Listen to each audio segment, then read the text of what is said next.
2010 July 15th కి love marriage చేసుకున్నా madam. Inter caste marriage చేసుకున్నా. నన్ను 7 years కి ఇన్వైట్ చేసిండండి మా డాడీ నన్ను. మా విలేజ్ పక్కన ఒక తండ ఉంటదండి, ఊకా తండకి వెళ్ళేదండి. ఒక అమ్మాయి తోటి ఇతను వల్గర్ గా మెసేజ్లు రాసుకుందండి. ఫస్ట్ 2014 లో పాప పుట్టిందండి. తన ఆరోగ్యం బాలేక 2015 లో చనిపోయింది. ఇద్దరు పాపలండి నాకు ఇప్పుడు.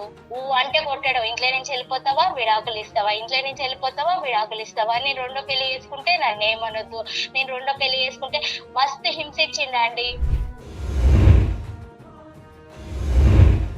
మా ఊళ్ళో ఏమనేదంటే ఆయన పిల్లలు ఆయన కాడిని వదిలిపెట్టి నువ్వు రా అనేది. నాకు పుట్టింది ఆడపిల్లలు, నా కోసమని నా పిల్లల్ని బలి చేయొద్దు అని నా పిల్లల్ని పెట్టుకొని నేను అట్లనే ఉన్నా మేడం.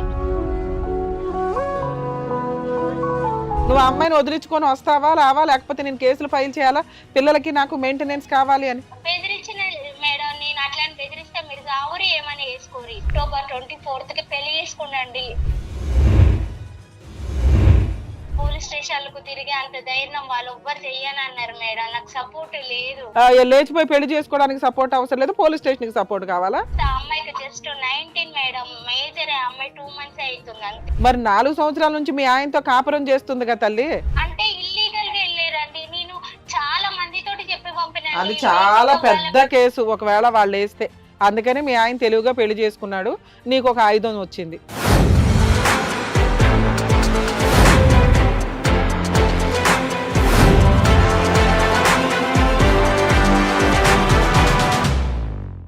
అందరికీ నమస్కారం. నా పేరు కౌసల్య. హిట్ టీవీ చేస్తున్న ఎన్నో వినూత్నమైన కార్యక్రమాల్లో అదాలత్ విత్ అడ్వకేట్ రమ్య ఒకటి. కష్టం వచ్చిందన్న మాట వింటే చాలు వారికి నేనున్నానని తనదైన శైలిలో పరిష్కారం చేస్తూ ఉంటారు. ఇప్పుడు మన ఈ ఎపిసోడ్లో మనతో పాటు ఆకుల రమ్య గారు మనతో పాటు ఉన్నారు. ఆవిడతో మాట్లాడదాం. నమస్తే మేడం. నమస్తే అమ్మా. ఎలా ఉన్నారు? బాగున్నానమ్మా. మేడం, ఇవాల్టి మన అదాలత్ విత్ అడ్వకేట్ రమ్య ప్రోగ్రాంలో ఒక కాలర్ రెడీగా ఉన్నారు వాళ్ళ సమస్యని మనతో షేర్ చేసుకోవడానికి. ఫస్ట్ వాళ్ళతో మాట్లాడండి. హలో, నమస్తే అండి. నమస్తే మేడం. మీ పేరు? నా పేరు లత అండి. ఎక్కడి నుంచి కాల్ చేస్తున్నారండి? మాది ఇక్కడ పల్లెటూరు అండి, విలేజ్ అండి మాది. ఇక్కడ ఏ ఊరండి? మాదా నల్గొండ డిస్ట్రిక్ట్ అండి. ఓకే అండి, కాల్ లో రమ్య గారు రెడీగా ఉన్నారు. మీ సమస్య ఏంటో తెలియజేయండి కొంచెం. లత గారు నమస్తే అమ్మా. నమస్తే మేడం. నమస్తే అమ్మా, చెప్పండి ఏంటి మీ ప్రాబ్లం ఏంటి? నా ప్రాబ్లం ఏంటిదంటే నేను 2010 జూలై 15th కి లవ్ మ్యారేజ్ చేసుకున్నా మేడం. ఇంటర్ క్యాస్ట్ మ్యారేజ్ చేసుకున్నా. ఇంటర్ క్యాస్ట్ మ్యారేజ్ చేసుకొని ఆ రోజే ఆర్య సమాజ్ లో చేసుకున్నామండి. నల్గొండ ఆర్య సమాజ్ లో పెళ్లి చేసుకున్నామండి.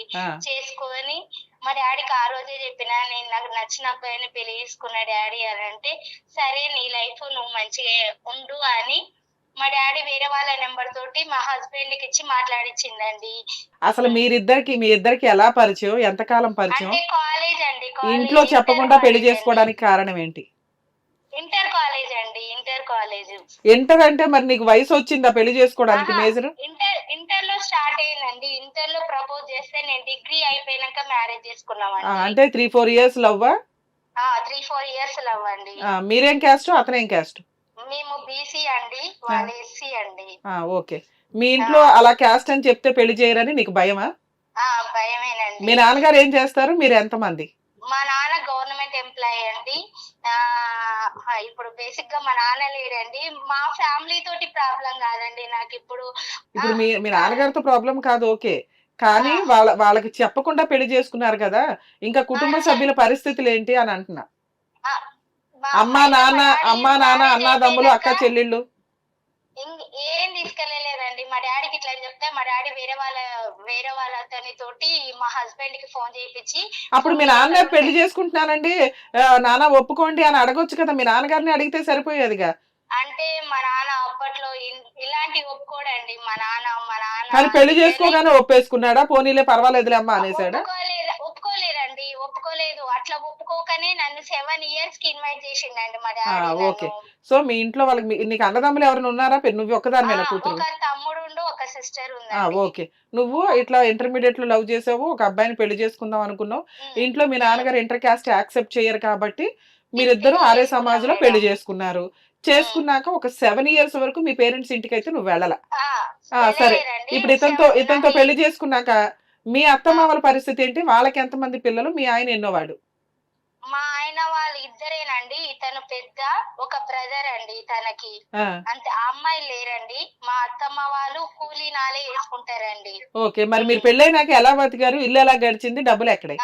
అంటే మేము ప్రైవేట్ గా టీచింగ్ చేసేదండి. ఓకే. మీ ఇద్దరే సంపాదించుకుంటూ మీ కుటుంబాన్ని నడిపించుకోవడానికి చూసారు.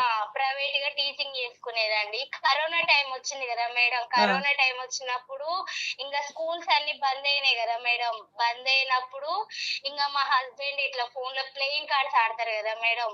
అట్లా ఆడడం వల్ల ఆర్థికంగా తను ఇంకా ఇబ్బంది అయ్యి తండ, మా విలేజ్ పక్కన ఒక తండ ఉంటదండి. ఊకా తండకి వెళ్ళేదండి.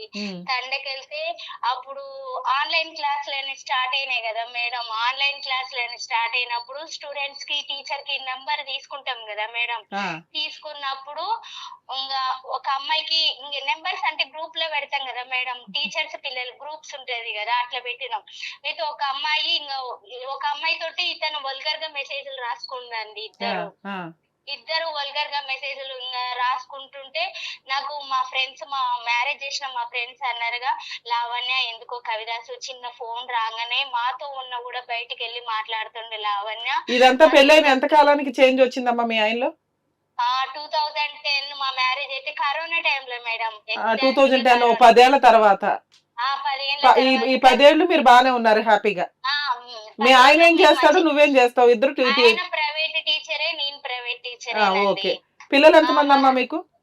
ఫస్ట్ 2014 లో పాప పుట్టిందండి. తన ఆరోగ్యం బాలేక 2015 లో చనిపోయిందండి. తర్వాతకి ఇంకొక పాప అండి. ఇద్దరు పాపలండి నాకు ఇప్పుడు. మొత్తం ముగ్గురా? ముగ్గురైతే ఒక పాప చనిపోయింది. ఓకే అమ్మా. చనిపోయింది ఇప్పుడు ఇద్దరు. అయితే కరోనా టైంలో అమ్మాయికి నెంబర్ ఇవ్వడం వల్ల ఎవరు అమ్మాయి? ఎవరు మీకు ఏమైనా తెలుసా? తెలుసండి. సార్ అనుకుంటే ఇంటికి వస్తారు కదా మేడం. అట్లా నేను ఆ అమ్మాయిని చూసినా అయితే ఇంకా వల్గర్ గా మెసేజ్లు రాస్తుంటే ఈయన ఎప్పుడైతే ఈయన పక్కదారి పట్టినప్పుడు ఇంకా ఫోన్ కి అన్ని సీక్రెట్ లాకులు ఇవన్నీ పెట్టుకుండు మేడం. పెట్టుకుంటే ఆయన ఫోను మంచి ఫోన్ ఖరాబ్ అవడం వల్ల డూప్లికేట్ ఫోన్ లో వేసుకుంటే ఆ లాకు లేదండి దానికి. ఇంట్లో ఎట్లా ఫోన్ పెట్టిపోతే అందులో మెసేజ్లు చూసి అవి నా ఫోన్ అన్ని క్లిక్ చేసుకున్నాండి. క్లిక్ చేసుకుంటే ఇంకా అంతో ఇంత మా అత్తమ్మనే పెద్దది కాబట్టి మా అత్తమ్మ దగ్గరికి వెళ్ళి చెప్పిన మేడం నేను, అత్తమ్మ ఇతను ఒక అమ్మాయికి ఇట్లా మెసేజ్లు రాస్తుండే అత్తమ్మ, అసలు ఇది పద్ధతే కాదు అత్తమ్మ అని అంటే, నువ్వు అడుగు చూడు అని నేనన్నా. ఎప్పుడైతే నాకు ఇట్లా తెలిసిందో అప్పటి నుంచి అండి ఇంకా వాళ్ళ స్కూల్ తక్కువ స్ట్రెంత్ ఉందని తీసేసిరు మేడం. తీసేస్తే ఇంకా పని బంద్ చేసిండు. అంటే కొట్టాడు, ఇంట్లో నుంచి వెళ్ళిపోతావా విడాకులు ఇస్తావా, ఇంట్లో నుంచి వెళ్ళిపోతావా విడాకులు ఇస్తావా, నేను రెండో పెళ్లి చేసుకుంటే నన్ను ఏమనొద్దు, నేను రెండో పెళ్లి చేసుకుంటే మస్తు హింసించిండండి. మస్తు హింసించిస్తుంటే ఆ దెబ్బలు మస్తు దెబ్బలు కొట్టిండండి. ఈ లవ్ మ్యారేజ్ చేసుకున్నా నేను పొరపాటైనా మా ఇంటికి పోతేనేమో మా ఊళ్ళు ఏమనేదంటే, ఆయన పిల్లలు ఆయన కాని వదిలిపెట్టి నువ్వు రా అనేది. నాకు పుట్టింది ఆడపిల్లలు, నా కోసమని నా పిల్లల్ని బలి చేయొద్దని నా పిల్లల్ని పెట్టుకొని నేను అట్లనే ఉన్నా మేడం. అట్లనే ఉంటే ఇంకా దెబ్బలు భరించలేక మా మమ్మీని బతిలాడుకున్నా. మా డాడీ చనిపోయిందండి కరోనా టైంలోనే. ఇంకా మా నాన్న చనిపోయినాక ఎవ్వరు వీళ్ళకి అడిగేటోళ్ళు సపోర్ట్ లేరు అని ఇంకా ఎక్కువ అయిపోయిందండి. ఇంకా కరోనా టైంలో మా డాడీ చనిపోతే మా మమ్మీకి చెప్పిన, అమ్మ నా వల్ల అయితే లేదమ్మా ఈ దెబ్బలు తినడం, నేను చేసింది తప్పే, మారుతాడేమో, కొన్ని దెబ్బలన్నీ తప్పించుకోవడానికి నేను పక్కకు వచ్చి ఉంటా అమ్మా అని వచ్చినండి. అయితే రీసెంట్ గా మొన్న October 24th కి పెళ్లి చేసుకున్నాండి. నాకు ఒక 5 days 6 days ముందే నాకు ఫోన్ చేసి, నేను కంపల్సరీ ఆ అమ్మాయిని పెళ్లి చేసుకుంటా, నాకు పెళ్లి చేసుకోవాల్సిన పరిస్థితి ఏర్పడింది, నేను పెళ్లి చేసుకుంటా అని అన్నాడు. మరైతే ఆ అమ్మాయిని పెళ్లి చేసుకుంటే నేను నా పిల్లలు చచ్చిపోతావా అని. కాదమ్మా, ఇప్పుడు లాక్డౌన్ లో అమ్మాయి పరిచయం అయ్యింది, అక్రమ సంబంధం పెట్టుకున్నాడు, పోనీ ప్రెగ్నెన్సీ వచ్చేసిందనే అనుకుందాం. అందువల్ల అమ్మాయి ఏదైనా కేసులు వేస్తుందేమో అని భయపడి పెళ్లి చేసుకున్నాడు అనేది అది రాంగ్. తర్వాత చూసుకుందాం పాయింట్. మీరిద్దరు లాక్డౌన్ తర్వాత నుంచి కాపురం చెయ్యట్లేదా? చేసాం మేడం. ఎప్పటిదాకా కలుస్తున్నారు మీ ఇద్దరు? ఇప్పటికీ కలుస్తున్నారా లేకపోతే కలిసిలేరా? ఇప్పుడు లేమండి. ఎప్పటి నుంచి? 18 months అండి నేను బయట ఉండి. 2 years నుంచి నువ్వు బయట ఉంటున్నావు ఓ రకంగా, 1.5 year నుంచి. అంటే తనకు నాకు 1 kilometer డిఫరెన్స్ ఏనండి ఉన్నది. అరే ఎంత దూరంలో ఉన్నా నీ ఇంట్లో రావట్లేదు, నీతో పడుకోవట్లేదు, నీతో తిని నువ్వు వండింది తినట్లా, అంతేనా?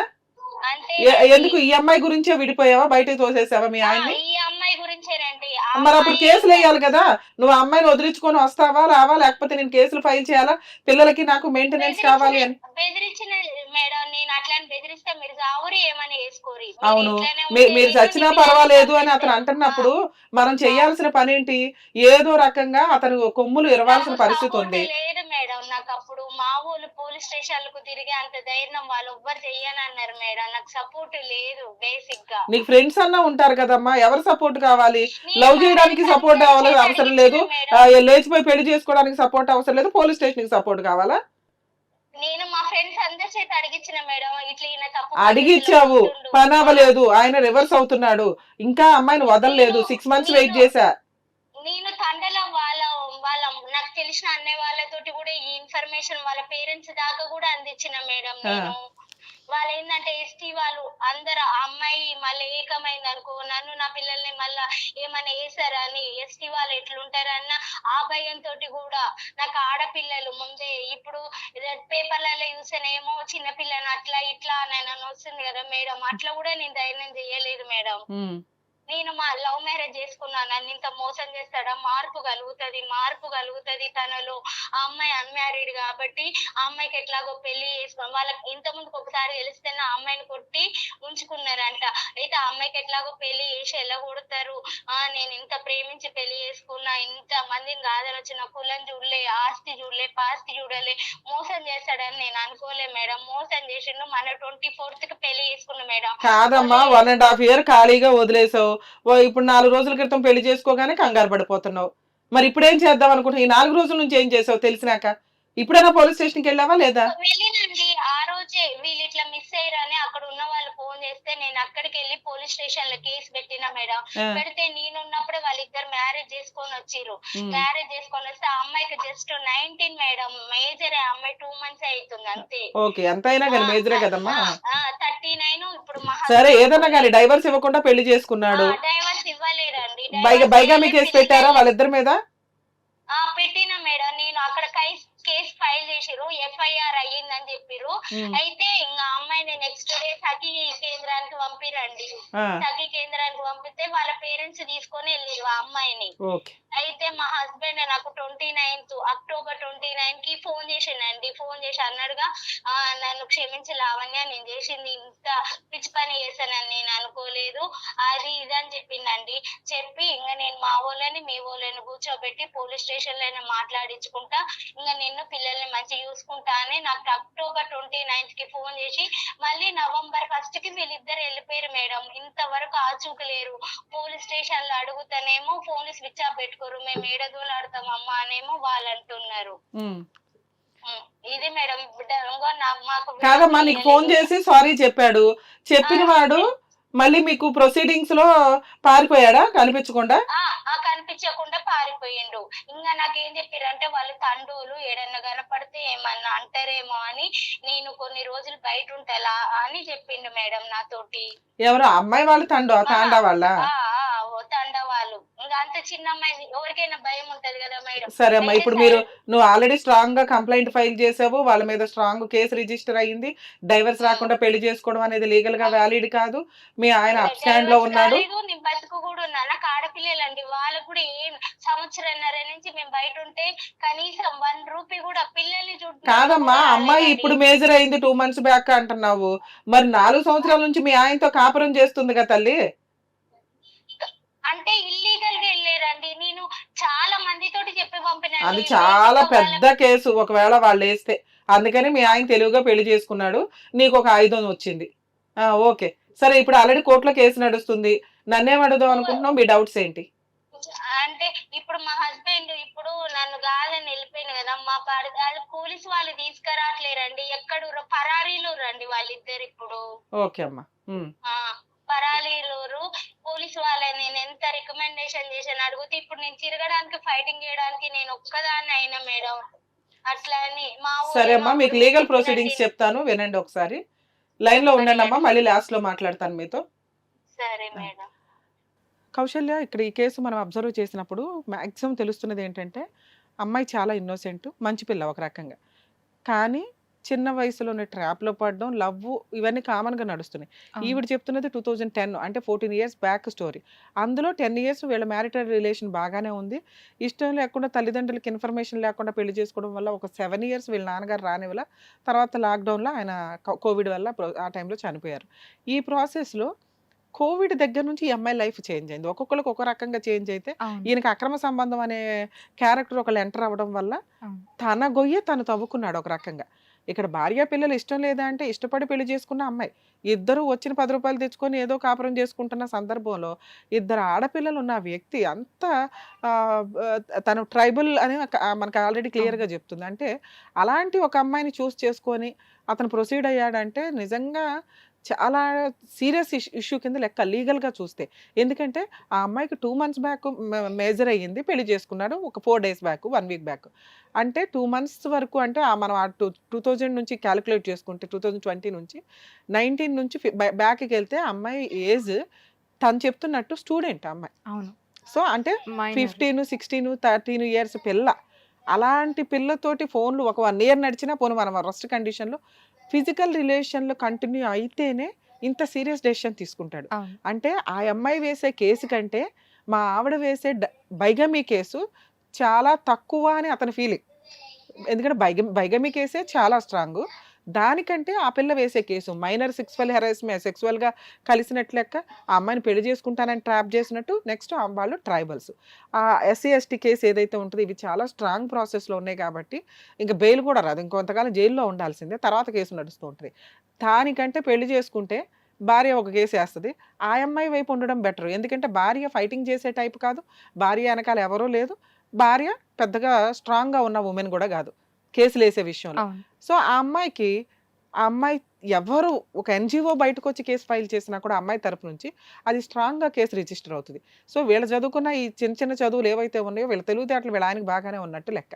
ఉన్నంతలో ఆవిడతో వెళ్ళిపోవడం బెటర్ ఈవిడతో ఉండేదానికంటే, ఈ కేసులు ఫేస్ చేయడం బెటర్ ఆ కేసుల కంటే అనే ప్రాసెస్లో అక్కడే ఓటేశాడు. మరి ఇప్పుడు తను ఏం చేయాలి ఏంటి ప్రాసెస్ అంటే, ఖచ్చితంగా పోలీస్ ప్రొసీడింగ్స్లో ఇంత ఇమీడియట్గా ఈ కేసులు అయితే వర్కౌట్ అవ్వ రూల్ ప్రకారం. అమ్మ మీకు చెప్తాను ఒకసారి లత గారు వినండి అమ్మ. ఈ కేసులో మీరు పోలీస్ స్టేషన్లో ఇచ్చిన కంప్లైంట్ బైగమీ కేసు రిజిస్టర్ అయినట్టు లెక్క. ఈ కేసు ఇంకొక 3 to 5 years నడుస్తుంది. మీ ఆయన్ని తీసుకొచ్చి మీకు హ్యాండ్ ఓవర్ చేయటం కుదరదు. అతన్ని తీసుకొచ్చి జైలుకి పంపించడం కానీ అతని మీద కేసులు వేయడం కానీ కుదురుతుంది తప్ప మీతో బలవంతంగా కలిపి ఉంచడం కుదరదు. అతనికి ఇష్టం లేదు, అతను కోర్టులోకి వెళ్తారు లేకపోతే జైలుకి వెళ్తానంటాడు తప్ప నీతో ఉండడానికి అతను ఇష్టపడట్లేదు. నెక్స్ట్ నిన్ను మ్యానిపులేట్ చేస్తున్నాడు, నిన్ను కన్ఫ్యూజ్లో ఉంచుతున్నాడు. ఏమని ఫోన్ చేసి వాళ్ళని వదిలించుకోవడం కుదరలేదు, అందుకనే అమ్మాయిని పెళ్లి చేసుకున్నాను, నీకోసం నేను వచ్చేస్తాను అంటే నువ్వు ఫైటింగే చెయ్యు, కన్ఫ్యూజ్లోనే ఉంటావు. అయ్యో అమ్మాయి ఏదో మా ఆయన బంధించేసింది, వాళ్ళ చుట్టాలు మా ఆయన బంధించేశారు, లేకపోతే మా ఆయన వచ్చేసాడు అనేది నమ్మకు తల్లి, అబద్ధం. ఎందుకంటే నీతో కలిసి ఉండడం కంటే ఆవిడతో కలిసి ఉండడం ఆయనకి చాలా అవసరం. ఆ కేసులు చాలా strong.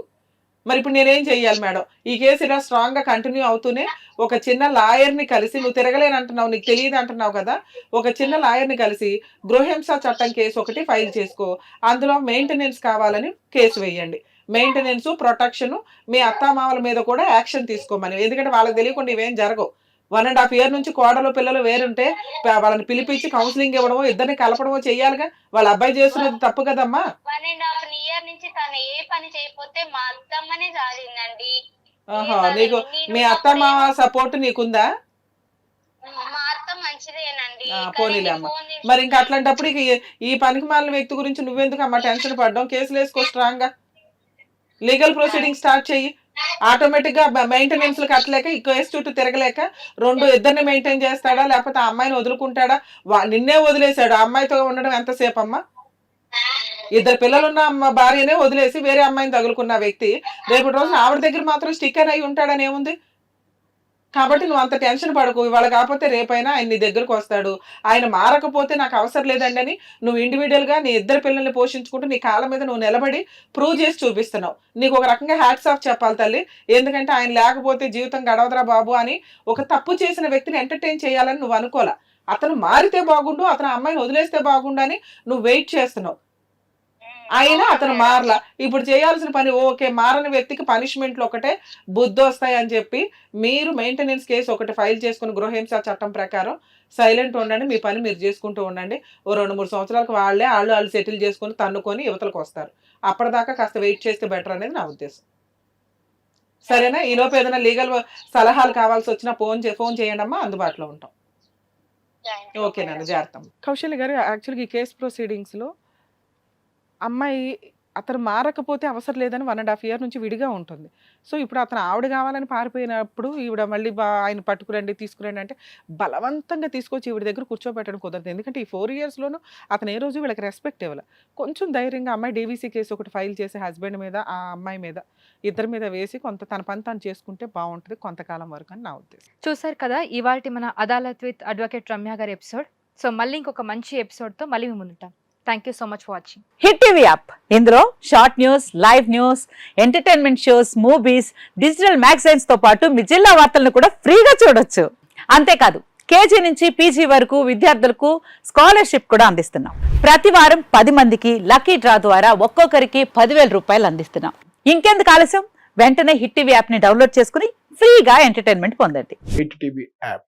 Hit TV app. Please download hit TV app. Hit TV యాప్ని ఫ్రీగా డౌన్లోడ్ చేసుకొని ఎంజాయ్ చేయండి. మీకు నచ్చిన ఎంటర్టైన్మెంట్ కోసం హిట్ టీవీ యాప్ ని ఫ్రీగా డౌన్లోడ్ చేసుకొని ఎంజాయ్ చేయండి. హిట్ టీవీ యాప్ని డౌన్లోడ్ చేసుకుని ఆస్వాదించండి, ఆశీర్వదించండి. ఇంతమంది సెలబ్రిటీలు హిట్ టీవీ యాప్ ని డౌన్లోడ్ చేసుకోండి అని చెప్తున్నారంటే ఎంత మంచి యాప్ ఆలోచించండి.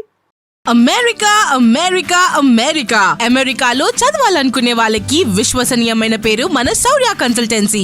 UK లో 1 year masters. UK లో 1 year masters. 2 years work permit up to 5 years visa. Contact Saurya Consultancy. Contact 89851 89851.